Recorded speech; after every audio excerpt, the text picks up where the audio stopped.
Thinking about hosting a school-wide news club, but not sure if it will be successful? Are there even benefits of hosting this type of club, or is it just one more thing to do? Honestly, having a school-wide news club is something that I wish I had started sooner when I was a K through 5 STEM teacher. And in this episode, I'm going to be sharing with you what you're missing out on by not having a school-wide video news.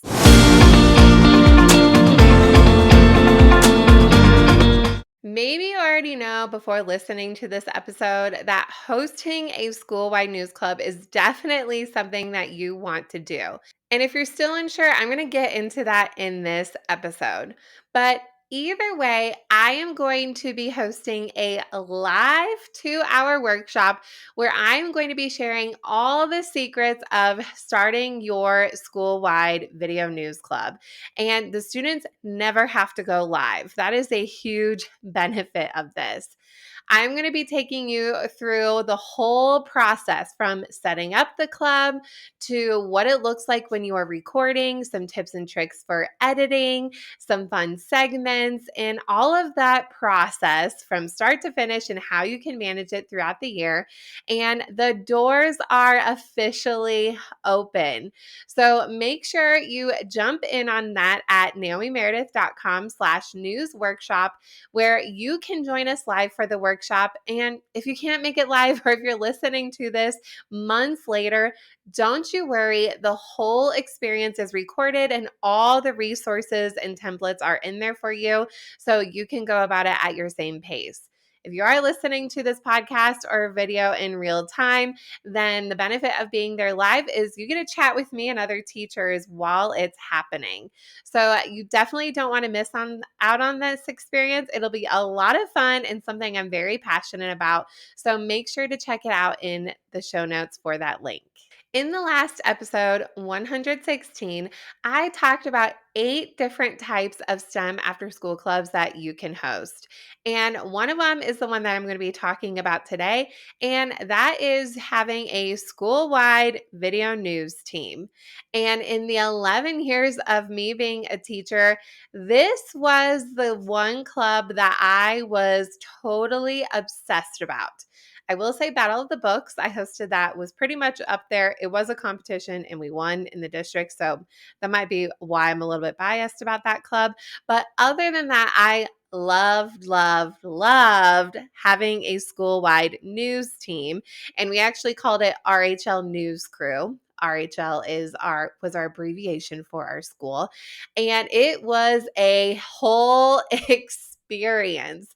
And I love this club so much. I know video news isn't a new concept, whether it's live or pre-recorded. Ours was pre-recorded. I know this isn't new, but there's a reason why I actually started this at our school.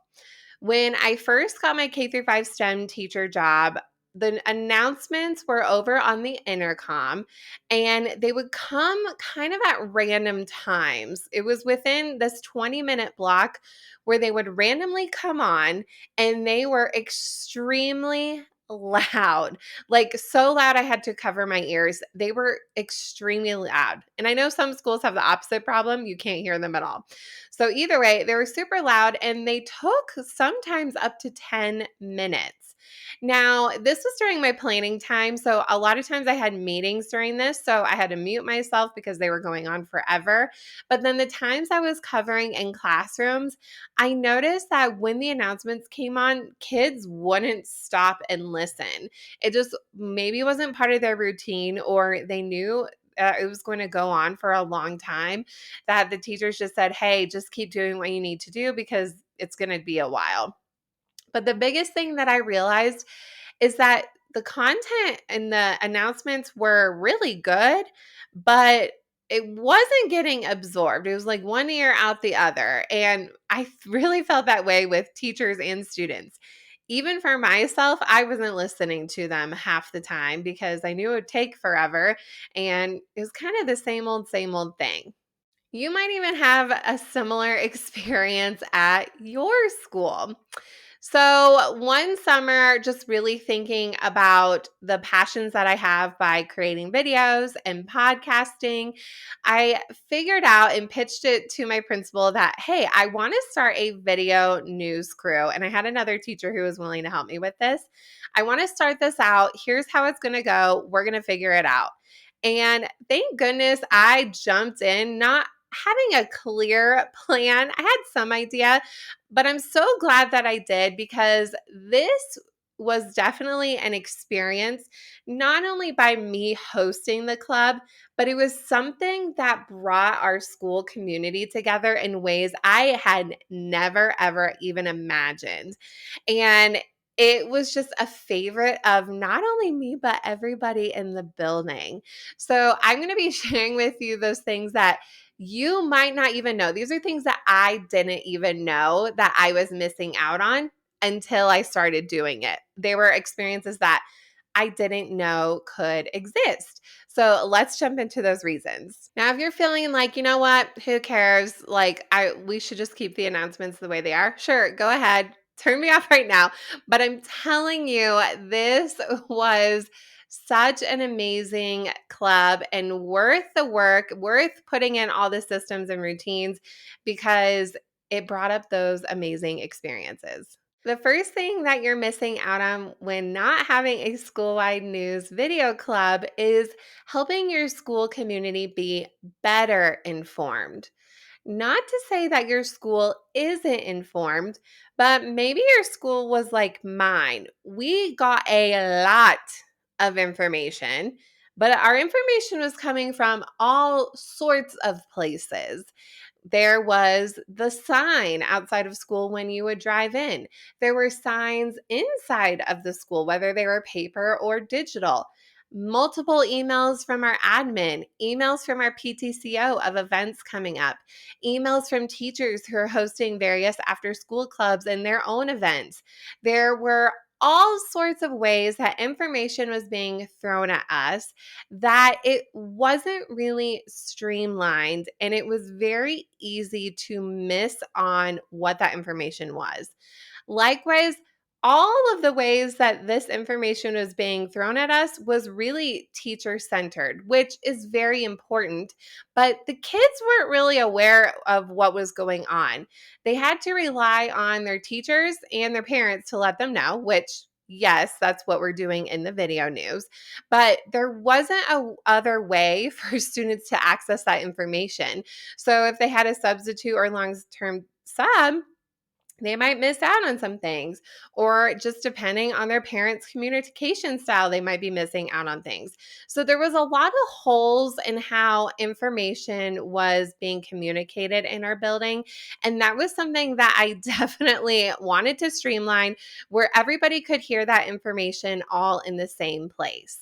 I also told you that our announcements, where I guess this is where kids would get information, they weren't very consistent. Whether it was the person who was saying the announcements or the time that it went on, or sometimes they didn't go on at all, there was a lot of information that was being missed, whether it wasn't being said or just being missed where people weren't listening. So, again, there just wasn't really a big consistency in the way that information was being delivered. And I thought that we definitely needed something that was student centered, student to student, where we are really communicating and putting everything in one place and something that they can count on. Think about the regular news, like everyday news. It's on at a certain time and people can count on it. There's a certain structure. There are certain things that you know are going to be said and you're going to get information. I wanted the same thing for our teachers and our students. The information still was coming out in random places, but I figured out a system where I could gather all of that information in one place and teachers were able to communicate those upcoming things in one place. So it did help streamline everything that was coming in, and the teachers were more informed about what was happening, and so were the students. Like, actually informed. So much so informed that if I ever made a mistake, kids would come up to me right after they watched it in their classroom and let me know that there was a mistake. Like I would mess up a club or I didn't say their birthday. I would get all the texts when something would go wrong. But at the same time, it didn't bother me as much because I knew people were paying attention. This was never an issue before. So people, meaning teachers and students, were very into watching the news to get the information for the day. You're probably wondering how I kept all of this information together and keep it organized so that it would come out on time for the news. I am going to be sharing my whole system inside of my workshop, naomimeredith.com/news workshop.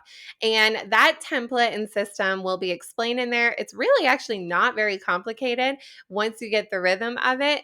And so this is how all the information was organized in one place so that we could produce a daily news show that everybody could depend on and actually get useful information that they needed. Another thing that you are missing out on when not having a school-wide video news club is another opportunity for students to build skills that they need for their future. We hear about this all the time. We need to be preparing kids for jobs that don't exist. And that's absolutely true. I never knew that I would be creating a podcast and have an online business when I was in second grade. Had no idea. But somehow the things that I learned led me into this position today. Likewise, that's for our kids. There are things they think they might want to do now, and it might actually happen. But there's also a ton of different jobs that are out there that don't even exist, and we need to build up their skills now. A big thing with that is video. I know a lot of students, and you probably too, that when they grow up, they want to be a YouTuber or a TikToker. And it does sound pretty silly, but they're really not that far off. In fact, there is a lot of research out there showing that YouTube is the number 2 search engine compared to Google. And you might be thinking this to yourself, oh, I'm going to Google it. And if I can't find the answer by reading, then I am going to find a video to teach myself how to do this. I did this the other day. I found a video of a person who explained very, very clearly in 5 minutes how to fix your microwave if it won't stay closed. It was a great video, really well done. It explained everything I needed, and I fixed my microwave in 10 minutes. So, not only that, whether students become a YouTuber or not, just having the skills to be able to talk on video is a skill. It's an absolute skill. Think about when you might have had to teach online during COVID or even another time. Now, pre-COVID, I had been making videos and talking on video for a long time. So that was definitely a skill that I was completely comfortable with. And teaching online wasn't a big deal for me. So, whether aside from that or not, this is just a skill that I already had. Also, for the students, this is something they need as well. If you're not even that convinced, there are Common Core state standards about producing work in a digital platform. There are writing standards about this. And there are speaking and listening standards about being able to clearly communicate ideas. And this can also be in the form of digital content. Digital content, especially video, is definitely not going away whether you like it or not. What's really funny is my teacher, Honey, who's not my husband, but he is a high school Spanish teacher. And I wouldn't say he's someone who is super techie. He's not bad. He actually is pretty good. He does actually ask me for advice on Instagram, which is pretty funny. But he would see me come home and edit these videos from school, and he would watch and giggle, and I would show him all the bloopers and all the little segments. And even for him, he would say many times how great of an opportunity this is to have a school video news. And he wished that his school, his high school that he teaches at, had this, which made me really sad that his high school didn't have anything like this. But It is something that kids are really passionate about, and we really want to play upon things that kids are passionate about and that they love. Not only that, whether it's just something they're passionate about, this is a skill they'll need in a job. Being able to present on video, whether it's in a video meeting or creating content for their job or talking to students if they do become a teacher. So, this is a very helpful skill, being able to be on camera, and having a school wide news after school club can definitely play upon this experience, not only for the students who are on camera, but the kids who are watching. This will help them build their skills. And I'm not even kidding you. I did this for fourth and fifth grade who were on my news crew. But when I had my younger students make videos, just videos explaining their work in Seesaw, K through 5, did this with everybody. Even the kids who were not on my news crew would talk in a certain way on their videos, even tried to explain their thinking better because they saw a video every day of their peers presenting in a clear way. And I even could use it as a teaching point where, oh, when we make a video, we don't want the camera to be shaking the whole time, just like our RHL News. Do they do that? No. Oh, when we talk in our videos, we need to speak clearly and we're not making silly voices because that's not what we do on our school wide news. And I'm watching you so you could be on our news one day. So it really helped the kids who were not even on the news at all. They saw what high quality kid videos can look like. But you're also might be thinking, oh, but what about the kids who don't like to be on camera? Sure, there are those kids as well. And so that's why when you set this up, another great benefit to this is what's happening behind the scenes. Another excellent skill, being able to edit video to make it not only interesting to others to watch, but also where it can clearly display the information. In our video news, which I will definitely show examples during our workshop, we added in fun little segments that we recorded on the side, whether it was something about the artwork or crosswalk questions, which was something that I love to do. But adding in fun segments and video overlays and text and adding in all of these different elements to really make it engaging for our audience. Not all kids like to be on camera. They is something they need to learn how to do, but there are kids who like to edit more. For me, I like both. I do actually like to be on camera and I also do like to edit video, but there are kids who like that too. So both skills are super powerful, and having both, you have kids who are on camera and then kids who are editing, you are able to mesh in their skills together and they are collaborating in a really interesting way. And the third thing that you're missing out on by not having a school-wide video news crew is you are building your school community in a creative way. There are lots of ways to build your school community. And the two biggest ways that I saw it was my actual news crew and everybody else who wasn't on it. So everyone in the school. With my news crew, especially the first year that I hosted it, I built this really special relationship with these kids. Now, maybe you're a STEM teacher who wants to get started with this, or maybe you're not. Maybe you're a classroom teacher. But the kids that you do this with, you really build this special relationship with them all year.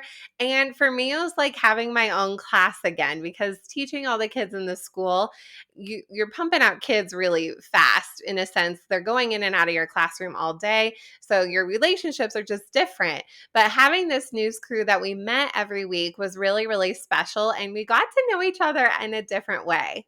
Also, this RHL News Crew was a brand, let me tell you. I definitely branded this whole experience. We had a logo, we had shirts that the kids would wear on camera and they would wear around school.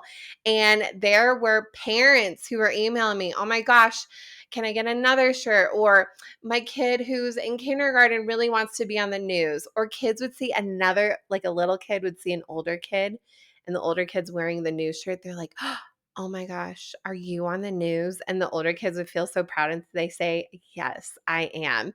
Or I would be wearing the shirt and kids in class would be wearing the shirts. And I'm like, oh my gosh, I'll see you later for news club. Or I'd say, ooh, I like your shirt. Who designed it? And they would laugh. They say, you made it, Miss Meredith. I'm like, oh, yes, I did. But it was just a whole thing, a whole brand. And it was something that kids really strived and wanted to be a part of.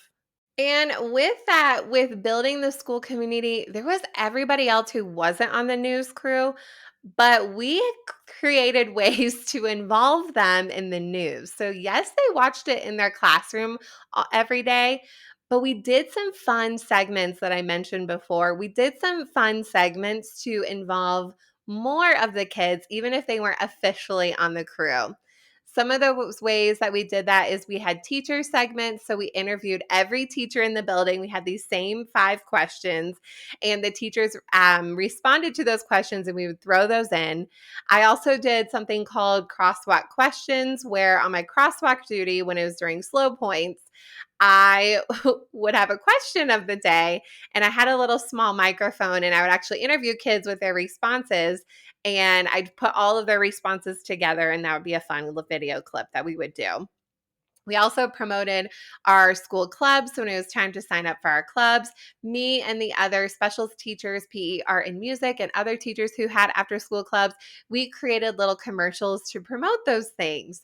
We even had a joke box that sat in our school library since kids had library every week, and students could submit a school appropriate joke that we would possibly read on the news, and we would also share their name. And then we also read birthdays every single day. So, yes, we have the kids who are the stars. I have in quotation marks, the stars on the camera, and the kids who are editing, but we involved the other kids in the building as much as possible. And again, something that everybody looked forward to. This was also really powerful when we were doing our school fundraiser. When we were getting those signups for clubs, we got an overwhelming amount of response because the kids would hear about it every day, and their parents were getting emails and the teachers were getting emails, and everybody was informed and knew what was going on, and they were excited about it. My PE teacher even wrote about this. She was really sweet, and she said that our news program was such a great addition to our elementary school. Kids paid more attention to the morning announcements because they were listening to other kids. Naomi set up an easy way for teachers to submit announcements and items that needed to be included in the news. I truly believe that the news was the reason our Fun Run funds did so well the past 2 years. We shared important info and exciting videos about the run that were in front of all of our students every day. So our PE teacher was sweet and wrote that comment. It was such a great experience. Everybody thought, oh, why didn't we start this years ago? Because it was such a positive experience and something that they are continuing as well. Also, this whole system of setting up the school was such a success that even my friends at a neighboring school implemented the same exact system that I set up, and they're still using this system. And I'm actually going to have them on the podcast in a few episodes, so make sure you don't miss out on that one.